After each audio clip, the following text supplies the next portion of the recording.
My guest today is Tom Evans, who is the author and creator of 100 Years of Ermintrude. Hello, Tom. Hi, Neil. Thanks for coming. Good to see you again. And you.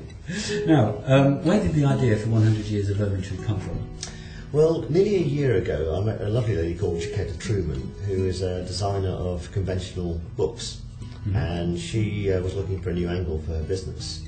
And I suggested that the e-book was rather ignored. Most of the time, someone would just take a Word document, convert it to PDF, make it available to download, and what would happen is people would download it, they'd end up scrolling, zooming in and out, or quite often just printing it out and reading it on paper. Making the e-book rather pointless. And not very good for the planet. And so I suggested that they could, e-books could benefit from her skills in terms of layout, pagination, design and that sort of stuff. Especially bearing in mind that most people will want to read them on screen, or even they might want to see it on a PDA or a smartphone. Yeah. Okay. Now you've also changed the type of story in terms of its presentation, because you've chosen to tell the story as a rhyme. Oh yeah. What happened there was that Chiquetta wanted an example to show her talent. So I suggested that I've always written pithy ditties and rhymes for people's birthday cards and Christmas cards. And I thought maybe we'd have a little book of loads of these rhymes. So you've got one for 20th birthdays, one for 30th, one for 40th, and wedding anniversaries and all that sort of stuff. And that she could just publish those, mainly to show her talents. And then it occurred to me, I was going on holiday when I was going to write this, and it occurred to me, wouldn't it be nice if these poems were about the same person? And so you told a person's life through those poems.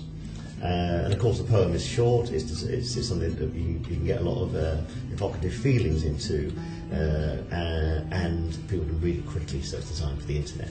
Okay. Now why 100 years and why Ermintrude? Well, I've always loved stories about birth, life and death, and I've always been taken by Gabriel Garcia Marquez, and he wrote a fantastic book called 100 Years of Solitude. Yeah. And when I started to put this story together, I had the magic roundabout generation in mind, and I was mindful, I thought, what rhymes with solitude? I know, Ermintrude, the cow, so I'll call it 100 Years of Ermintrude. And so I invented this character who lives to 100 called Ermintrude, or Trudy, as you might find out. Yes. Yeah. Okay. Now, why did you structure 33 stanzas? Well, I didn't know at the time. Basically, the answer to that is it came out as 33. And then I did a musical and audio version, and I felt compelled to make each stanza and each piece of music 33 seconds long. And about 2 months after I did it, I found out that if you add all the numbers of my birth date together, they come to the number 33. Aha, so the cosmos is at work here. I think there's something else going on that none of us know about, and that sort of just kicked in just when we needed it. Okay, tell us a little bit about the audio version. Well, the audio version is really part of the suite. I mean, when we say the word e-book, that really means electronic book, and I think people have sort of assumed that means you have a PDF, but it doesn't have to be that. It means it's available in electronic form.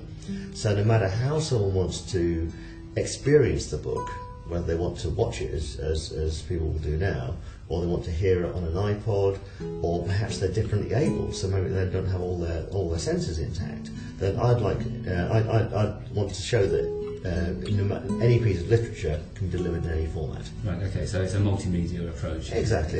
And we might even look at doing a British Sign Language version in time as well. Okay. Now, you've I think written a trilogy, is that right? Yeah, there's 3 of them now. That number 3's popped back in again. It has indeed, yes. Yeah, well, we never intended to do a trilogy. We never expected to get the wonderful reviews that we've been getting for the book, and it inspired me to go on and write the stories of her children's lives as well. And what you get is 3 stories that interleave with each other. It's a bit like layers of onions. As you take one off, you can find out more and more about her life and what have you. Okay, excellent. So what's next? Is it going to be a quadrilogy, or? Well, I've got a cracking idea for a prequel called 3 Billion Years to Ermintrude, which is documenting, probably in 33 stanzas, evolution and how did that cat end up on a mother's lap. Now that's a tough job. Yeah, but I feel I'm the man to do it.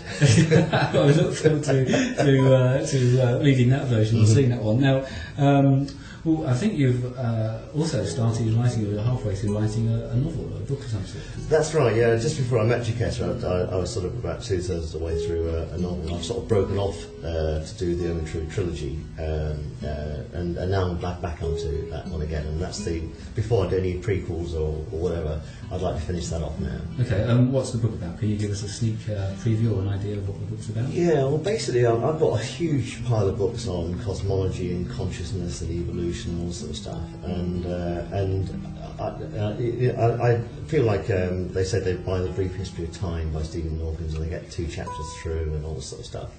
So what I've done is I've sort of taken those books and I've put them into a fictional form, whereby I hope more people will delve into these subjects and realise that this small rock that we live on is very precious. There is a reason why it's here, and life is quite tenuous, and we should be thankful for why we're here and recognise where we are in the big scheme of things. Indeed, so we should. Well, I look forward to that tremendously, so I'm sure it'll be an excellent production.